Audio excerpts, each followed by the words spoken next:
जिंदाबाद जिंदाबाद जिंदाबाद अखिल नेपाल किसान महासंघ जिंदाबाद जिंदाबाद जिंदाबाद नेकपा एमाले जिंदाबाद जिंदाबाद जिंदाबाद नेकपा एमाले जिंदाबाद जिंदाबाद कृषि उत्पादन को आधार में अनुदान दे उत्पादन को आधार में अनुदान दे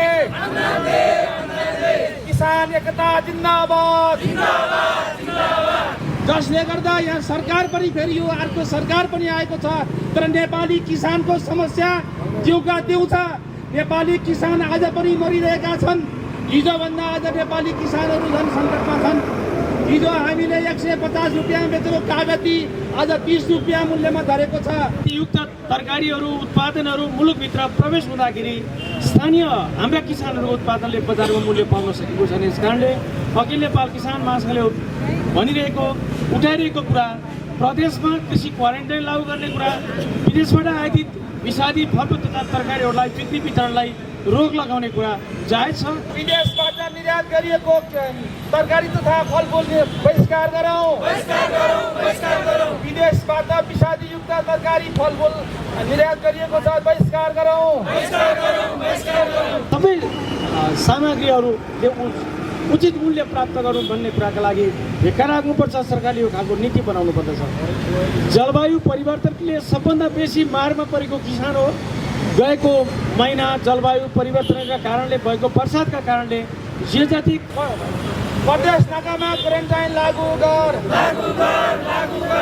कृषि उपजको समर्थन मूल्य तोक आयात आउने कुरालाई रोक्ने कामलाई क्वारेन्टाइन गर्ने कामलाई व्यवस्थित गरिदिने हो भने गण्डकी प्रदेशका किसानहरूले आफ्नो उत्पादनको उचित मूल्य प्राप्त गर्छन्।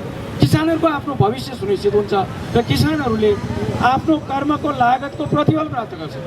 यो कुरा प्रदेश सरकारले गर्नुपर्दछ, कार्यान्वयन गर्नुपर्छ। अर्को कुरा आफ्नो खेतमा आफ्नो बारीमा पाकेको अन्नलाई आज थन्काउन छोडेर आज हामी पोखराको चिप्ले ढुङ्गामा किसानको आवाज बुलन्द पारिरहेका छौँ। किसान एकता जिन्दाबाद जिन्दाबाद जिन्दाबाद प्रदेशको नाकामा क्वारेन्टाइन लागू गर प्रदेश नाकामा क्वारेन्टाइन लागू गर जिन्दाबाद जिन्दाबाद किसानलाई पेन्सन दे किसानलाई पेन्सन दे विषादीयुक्त तरकारी फलफुल बहिष्कार गरौँ। भर्खरै हाम्रो देशमा व्यापक रूपमा भएको बेमौसमी अविरल वर्षाका कारण सारा किसानहरूको धान नष्ट भएको छ, खेतमै उम्रिएको छ, खेतमै नष्ट भएको छ। हामी किसानहरू गइरहेका छौँ तर हाम्रो आवाजलाई सुन्ने यो सरकारले सुनेको छैन। युक्त तरकारीहरू उत्पादनहरू मुलुकभित्र प्रवेश हुँदाखेरि स्थानीय हाम्रा किसानहरूको उत्पादनले बजारमा मूल्य पाउन सकेको छैन। यस कारणले अखिल नेपाल किसान महासंघले भनिरहेको उठाइरहेको कुरा प्रदेशमा कृषि क्वारेन्टाइन लागू गर्ने कुरा विदेशबाट आयातित विषादी फलफुल तथा तरकारीहरूलाई बिक्री वितरणलाई रोक लगाउने कुरा जायज छ। यो नारालाई कार्यान्वयन गर्नुपर्छ। सरकारले किसानका पक्षमा किसानका उपजहरूको समर्थन मूल्यहरू तोकिनु पर्दछ र बजारको व्यवस्थापन गर्नुपर्छ। संहिता प्राप्तिपछि हामी 3 तहका सरकारमा छौँ। केन्द्रीय सरकारले नीति, प्रदेश सरकारले कार्यान्वयन गर्ने र स्थानीय सरकारले बजारको व्यवस्थापन गरिदिने हो भने किसानको उत्पादनले बजारमा आइपुग्न सहज हुन्छ।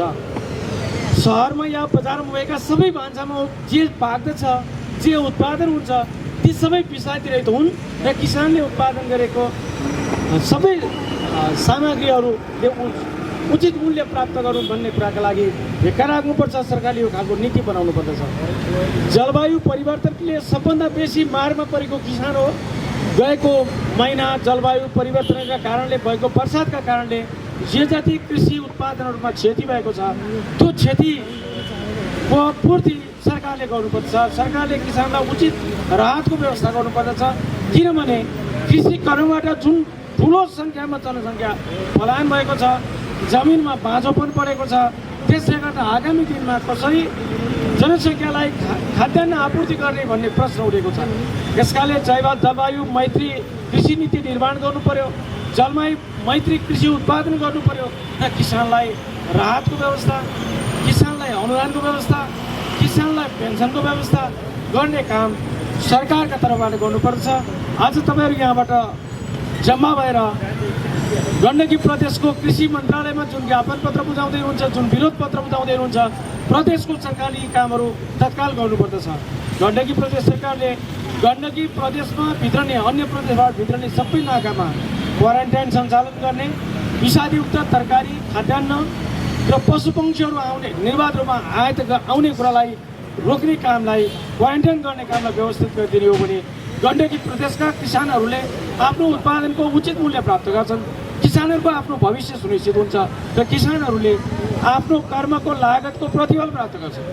यो कुरा प्रदेश सरकारले गर्नुपर्दछ, कार्यान्वयन गर्नुपर्छ। अर्को कुरा, जसको जमिन छ ऊ कृषि कर्ममा छैन, जो काम गर्न चाहन्छ उसँग जमिन छैन। त्यस कारणले जमिन नहुनेहरूलाई जमिन उपलब्ध गराउनको लागि भूमि ब्याङ्कको व्यवस्था गर्नु पर्यो। उनीहरूको जग्गा लिएर, स्थानीय तहबाट उनीहरूको जग्गा लिएर लिजमा लिएर किसानहरूलाई दिने व्यवस्था सरकारले गर्नुपर्छ। त्यो खालको नीति बनाएर कृषि उत्पादनलाई बढावा दिने काम गरियो भने हामीले किसानहरूले उत्पादनको सबै उत्पादित सामग्रीहरू बजारमा सहज ढङ्गमा जान सक्ने कुरा हामीले फेरि पनि सरकारलाई घचघच्याउनु पर्दछ, सरकारलाई भन्नुपर्दछ। आफ्नो खेतमा, आफ्नो बारीमा पाकेको अन्नलाई आज थन्क्याउन छोडेर आज हामी पोखराको चिप्ले ढुङ्गामा किसानको आवाज बुलन्द पारिरहेका छौँ। आज यो देशमा कति परिवर्तनहरू भए, राणा शासनको अन्त्य भयो, पञ्चायतको अन्त्य भयो, राजतन्त्रको अन्त्य भयो, यो देशमा गणतन्त्र आयो, धेरै सरकारहरू पनि आए र अहिले यतिखेर हामीले हेर्दाखेरि जेनजी भन्ने एउटा नामको एउटा अभियान, एउटा आन्दोलन, एउटा चाहिँ करिब विध्वंस गर्ने कार्यक्रम पनि यहाँ गरियो, जसले गर्दा यहाँ सरकार पनि फेरियो, अर्को सरकार पनि आएको छ। तर नेपाली किसानको समस्या जिउका जिउ छ। नेपाली किसान आज पनि मरिरहेका छन्।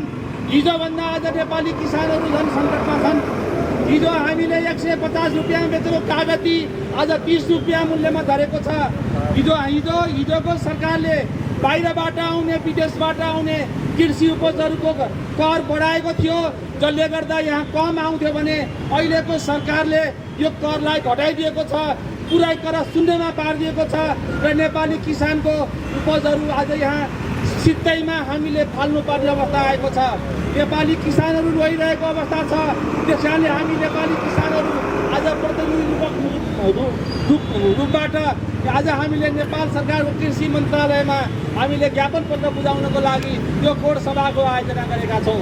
हामी किसानहरू पीडित छौँ, हामी किसानहरू साँच्चै अन्याय परेका छौँ, हामी किसानहरूको न्याय सुन्ने कोही छैन। त्यस कारणले गर्दा हाम्रो आफ्नो आवाजको लागि, हाम्रो मुक्तिको लागि, किसानको हितको लागि, यसको अधिकारको लागि, यसको संरक्षणको लागि हामी किसानहरू आज सडकमा आएका छौँ। हामीले भनेका छौँ यदि हाम्रो माग पुरा भएन भने, हामी किसानहरूलाई सम्बोधन गरिएन भने, आज किसानले खेती लाउने बेला भइसकेको छ।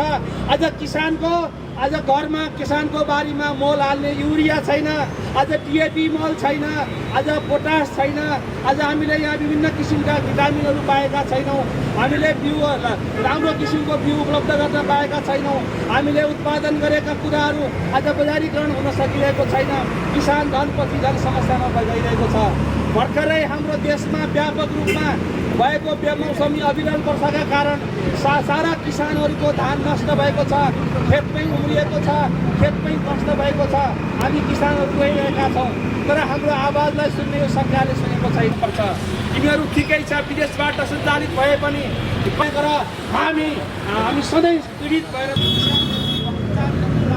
आज हामी अभियानको रूपमा, आन्दोलनको रूपमा किसानको पक्षबाट जिन्दाबाद जिन्दाबाद, अखिल नेपाल किसान महासङ्घ जिन्दाबाद जिन्दाबाद जिन्दाबाद, नेकपा एमाले जिन्दाबाद जिन्दाबाद जिन्दाबाद, नेकपा एमाले जिन्दाबाद जिन्दाबाद जिन्दाबाद जिन्दाबाद। किसानलाई पेन्सन दे, पेन्सन दे, पेन्सन दे, किसानलाई पेन्सन दे, पेन्सन दे, पेन्सन दे।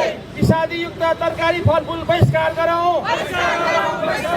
विदेशबाट निर्यात गरिएको तरकारी तथा फलफुल बहिष्कार गरौँ, विदेशबाट विषादीयुक्त तरकारी फलफुल निर्यात गरिएको छ, बहिष्कार गरौँ। कृषि उत्पादनको आधारमा अनुदान दे,